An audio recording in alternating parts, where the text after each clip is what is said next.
Whichever way we turn in trying to understand things in their reality, if we analyze far enough, we find that at last we come to a peculiar state of things, seemingly a contradiction, something which our reason cannot grasp and yet is a fact. We take up something, we know it is finite, but as soon as we begin to analyze it, it leads us beyond our reason, and we never find an end to all its qualities, its possibilities, its powers, its relations. It has become infinite. Take even a common flower, that is finite enough. But who is there that can say he knows all about the flower? There is no possibility of anyone's getting to the end of the knowledge about that one flower. The flower has become infinite, the flower which was finite to begin with. Take a grain of sand, analyze it. We start with the assumption that it is finite, and at last we find that it is not. It is infinite. All the same, we have looked upon it as finite.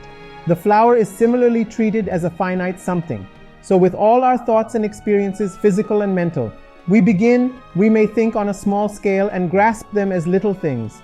But very soon they elude our knowledge and plunge into the abyss of the infinite. And the greatest and the first thing perceived is ourselves. We are also in the same dilemma about existence. We exist. We see we are finite beings. We live and die. Our horizon is narrow. We are here, limited, confronted by the universe all around. Nature can crush us out of existence in a moment. Our little bodies are just held together, ready to go to pieces at a moment's notice. We know that. In the region of action, how powerless we are. Our will is being thwarted at every turn. So many things we want to do, and how few we can do. There is no limit to our willing. We can will everything, want everything. We can desire to go to the dog star. But how few of our desires can be accomplished? The body will not allow it. Well, nature is against the accomplishment of our will. We are weak. What is true of the flower, of the grain of sand, of the physical world, and of every thought is 100-fold more true of ourselves. We are also in the same dilemma of existence, being finite and infinite at the same time. We are like waves in the ocean. The wave is the ocean and yet not the ocean. There is not any part of the wave of which you cannot say it is the ocean. The name ocean applies to the wave and equally to every other part of the ocean, and yet it is separate from the ocean. So in this infinite ocean of existence, we are like wavelets. At the same time, when we want really to grasp ourselves, we have become the infinite. We seem to be walking in dreams. Dreams are all right in a dream mind, but as soon as you want to grasp one of them, it is gone. Why? Not that it was false, but because it is beyond the power of reason, the power of the intellect to comprehend it. Everything in this life is so vast that the intellect is nothing in comparison with it. It refuses to be bound by the laws of the intellect. It laughs at the bondage the intellect wants to spread around it.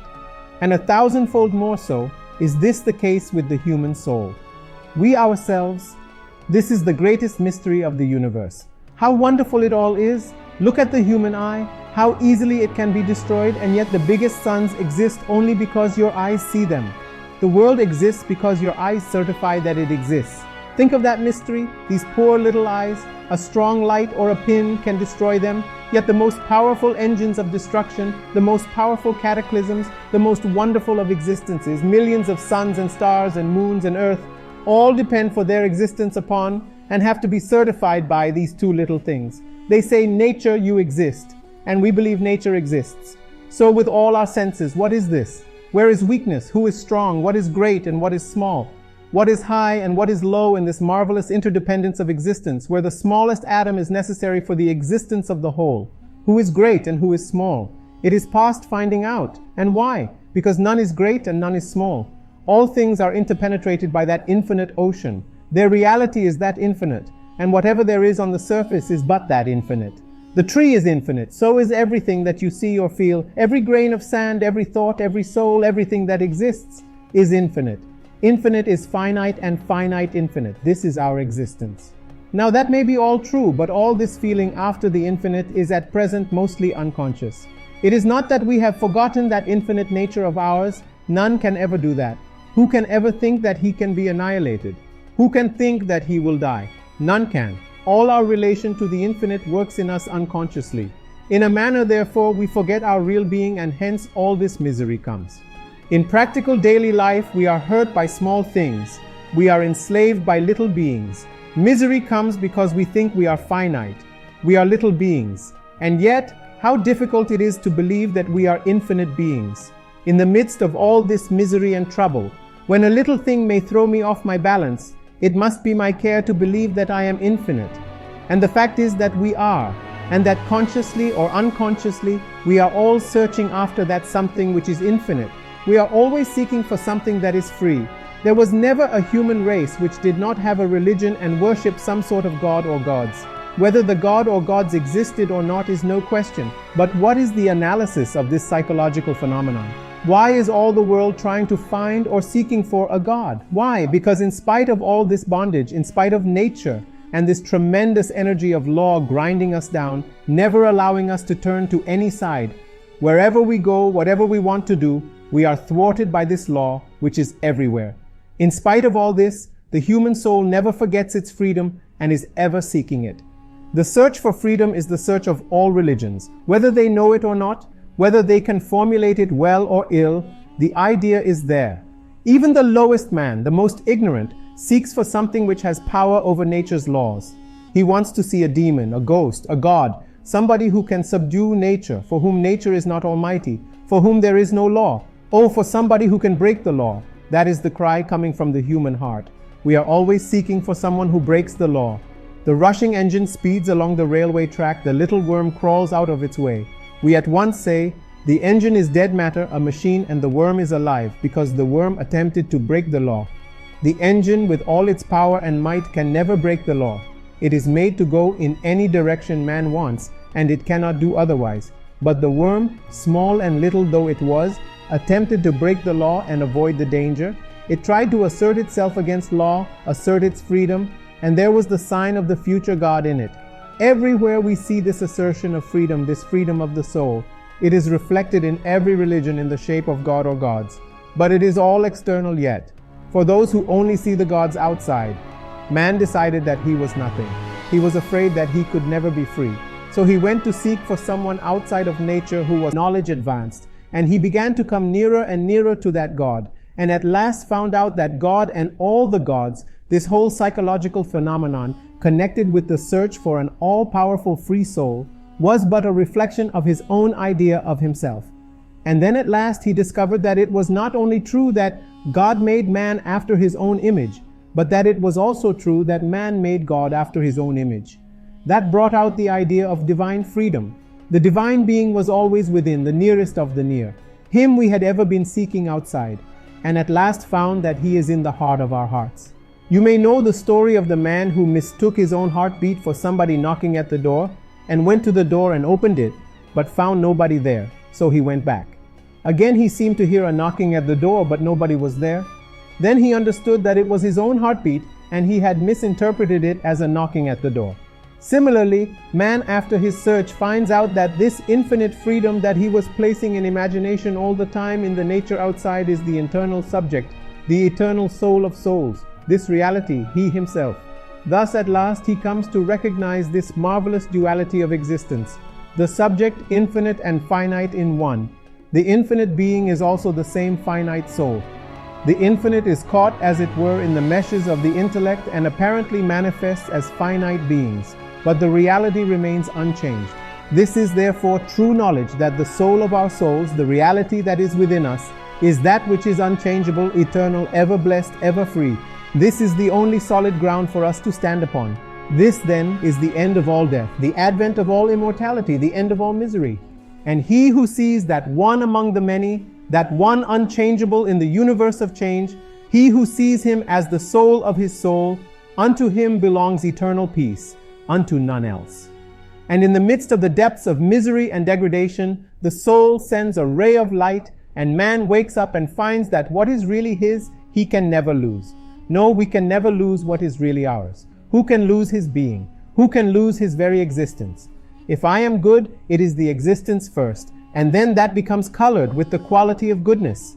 If I am evil, it is the existence first, and that becomes colored with the quality of badness. That existence is first, last, and always. It is never lost, but ever present.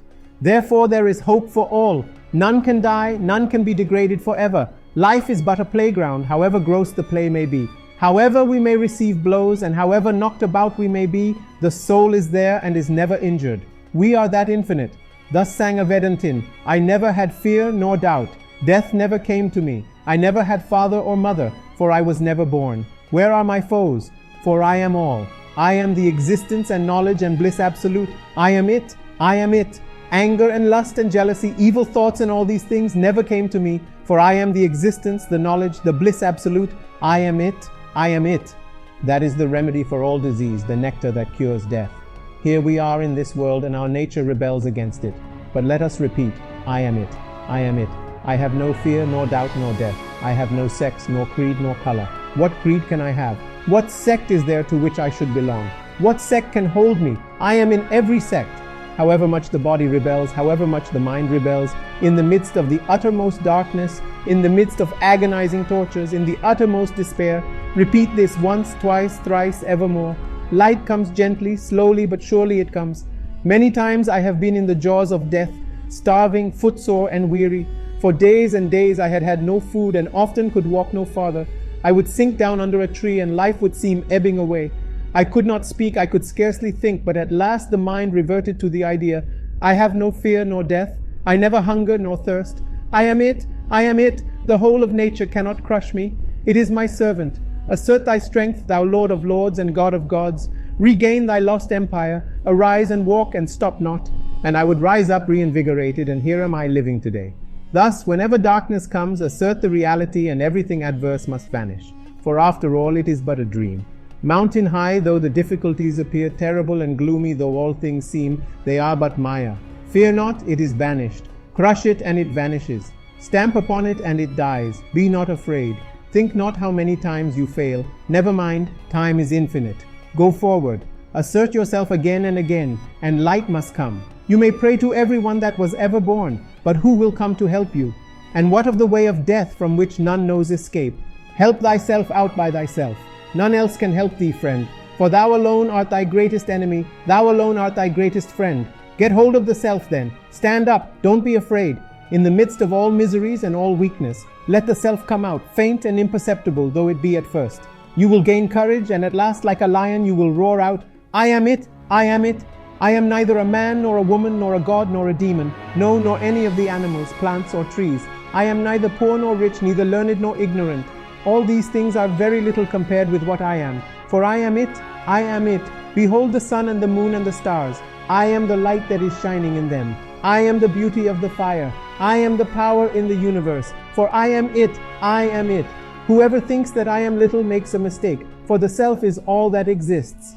The sun exists because I declare it does. The world exists because I declare it does. Without me they cannot remain, for I am existence, knowledge, and bliss absolute. Ever happy, ever pure, ever beautiful. Behold, the sun is the cause of our vision, but is not itself ever affected by any defect in the eyes of anyone.